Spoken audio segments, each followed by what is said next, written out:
Let me guess. You said this really will be my year. You set goals, made your vision board, just to realize in panic that your new year, new me energy, yeah, it's gone. Because girl, same. So if somehow the only self-improvement you've done is watching videos about self-improvement, I'm here to break that cycle. Because we're gonna level you up so high that you have to reintroduce yourself. And you only need 90 days. Okay, I'm gonna say something that I personally did not want to hear, and that is, your life won't change just because you want it to. I know, girl. When I first heard this, I actually had to sit down. I was like, wait, what do you mean? I don't want to stay like this. But yeah, unfortunately, life doesn't care what we want. You have to take responsibility for your actions and for where you are currently. I used to fully play the victim in my head. Okay, sometimes I still do, thinking life is so unfair, why me, I don't deserve this. And then I got slapped with the truth in the face. Yes, there are things that are not your fault, but it is your responsibility how you respond. When I realized that things don't just happen to me, but they can happen for me, that's when everything started to shift. A friend actually told me this the other day, that nothing is inherently positive or negative, everything is neutral and it's what you make out of it. So now I always ask myself, who do I choose to be in this moment? Your life only changes when your daily actions change. You and your reality are simply the result of what you accepted as truth. We need to recognize these thinking patterns because sometimes they're like so subconscious actually that we're not even aware of their existence. But growth is just as much about unlearning. So first you have to actually realize how you get into your own way in order to move forward. So now that we're over this little reality check, let's get clear on where we are now and where we want to be in 90 days. I know the feeling of looking at your life and suddenly getting overwhelmed, like, what the f***, girl? Where do I even start? So start where you are now. We are doing a life audit, addressing where it hurts most. Basically, pinching our pain points strategically. We are doing something that I kind of made up. Wait, let me get my glasses so I sound smarter. So I call it the ugly list method. Okay, don't judge the name, it's still in progress, I just needed to come up with something. You can call it the reverse vision board if that sounds less aggressive, or whatever works for you. The idea is that we make two columns. The left side is everything you want to change about yourself or your life. Everything that keeps you stuck or want to work on or just bothers you, external, internal, big, small, doesn't matter, okay? No filter. This is the time and place for rant. Set a timer for like 10 minutes and just brain dump. How much you can complain freely in 10 minutes is entirely up to your writing speed, but once you hit start, it's game time. Those 10 minutes are your most honest thoughts. They will like rush out of you without even thinking. Because if you sit there for an hour, you will just overthink it and your brain will come up with 100 other problems and half of them won't be even urgent. You will be just overwhelmed for no reason, and that's basically called spiraling, not self-improvement. Also, if you have an hour to think about your problems, you might as well just do something about them. Anyway, this urgency reveals priorities and also gives us clearance because we accumulate a lot of insignificant stress over the weeks, which are more like symptoms and not necessarily root causes. Here are some examples from my list when I did this back in the days. I wrote things like improving my skin condition, repairing my relationship with my body and just in general with food. Also, I had no structure in my life or any kind of routine. I didn't even have habits actually. Like for real, I did not even know how to start having habits. I was lost, okay? But yeah, I wrote stuff like this and a lot of other things that were going on in my life. I had a long list, believe me. The reason we start here, and I don't say this is the way, okay, this is just my way.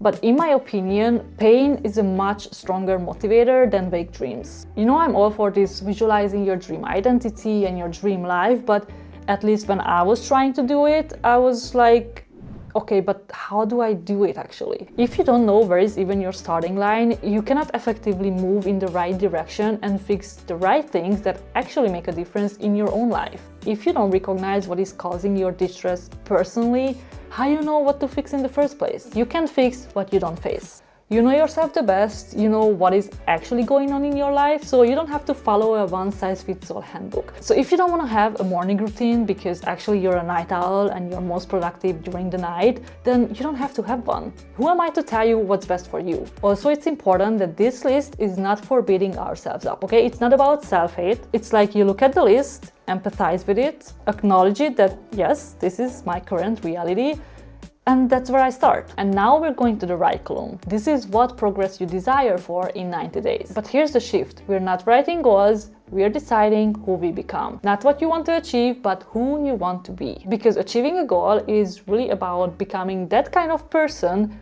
who can achieve that goal. Your habits follow your identity. So for example, instead of I want to start running or I want to run the marathon, say to become a runner, or I'm someone who runs twice a week. Or if you want to quit a bad habit, instead of I want to quit, say I'm not a smoker, or I don't drink anymore, or I don't do that habit anymore. Identify yourself with that identity as present tense, and your brain will have no choice but to catch up and starts forming your reality into your ideal future. Also keep it realistic and manage expectations, because yes, I also want to have €1 million on my bank account like ASAP, but the chances of that happening are slim. It's never zero, but it's slim. So don't set yourself up for failure and disappointment, because we're not trying to win life in these 3 months, okay? We're just setting the system up. And most importantly, we're proving ourselves that we can change our reality, because that's how you build confidence and self-trust. Okay, so now that we have these lists, we need to prioritize. Start with the one that directly impacts your biggest struggle when it comes to self-love. So choose maximum 3, not 10, not your entire life, just 3 most important ones. I know you want to fix everything all at once. I know that urge. I've been there, but that's exactly what we're not gonna do. We don't want to overwhelm ourselves. Back then, I did not know this, and I literally tried to become a whole new person overnight with a whole new set of routines and habits, and I literally had a list with the steps I need to take, but I couldn't remember, so I always had to read it from my phone. So believe me when I say that is the shortcut to burning yourself out and quitting. In the beginning, we need to feel progress, because progress is addictive once you see that you're actually moving forward. So we need some fast results, kind of like shocking our system that, ooh, we're actually doing this, because motivation doesn't last and definitely won't be there for you every single day. So lastly, make an action plan. What can you actually do about these things? It's important to recognize what's in your control and what's not. So for example, if you hate your height, there's little you can do anything about it. Personally, when I moved to Germany, I felt super lonely. I didn't really have a social circle, so it was on my list to actually work on my social life. But is that in my control? Not really. I can't force people to be my friends, but what is in my control is what I do about it. Showing up, being open, putting myself out there, trying to get to know new people, stuff like that. So simply, you can control the input, but don't obsess over the output. Start small and don't overcomplicate it. Consistency is way more important than intensity. So break it down into the most ridiculous, stupidest small step that doing it doesn't even feel like progress. Okay, but what's happening when you're not feeling it? This is why we design a low-maintenance system. Choose 3 non-negotiable habits that will serve you as your low-maintenance system. The one that you follow when you're not feeling it, when you're not motivated, when life is lifing, or you're just a girl trying to survive. This system ensures that you still show up for yourself on those days, because that is the highest form of self-love. Habit formation is not about intensity, but repetition. It doesn't matter if you do something for 5 minutes every day or an hour, the neural pathways build regardless. Oh my god, these glasses actually make me smarter. Last but not least, it's really important to track your progress. You need to see that you're actually doing the thing, because your brain will try to tell you that you're not making progress, we're going nowhere, it's not working.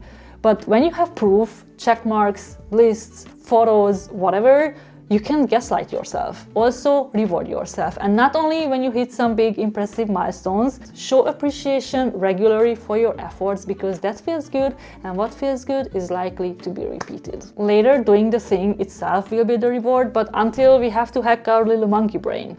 Okay, this is the last part, which means 2 things. First, you watched this longest video, which I highly appreciate. So if you found it helpful, subscribe to my channel, because I'm not just here to help you, but I'm actually documenting my journey real time, so you can follow my progress and you can join the journey so we can grow together. And if you're a real one, follow me on Instagram, because I share daily updates there, behind the scenes, and just generally more content. But the second thing, that this is the part where the identity shift happens. I almost said finish line, but grow up is a journey, not a destination.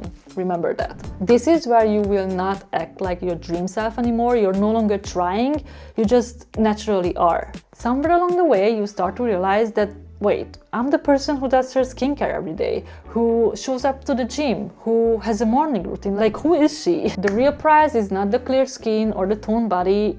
Those are nice too, not gonna lie, but the proof that you can trust yourself, that you're someone who follows through and shows up for herself and chooses herself unapologetically, because guess what? 90 days will pass either way. The only question is, who do you want to be when they're over? I'm not saying this will be easy. I'm not saying the progress will be linear and you will always feel your best.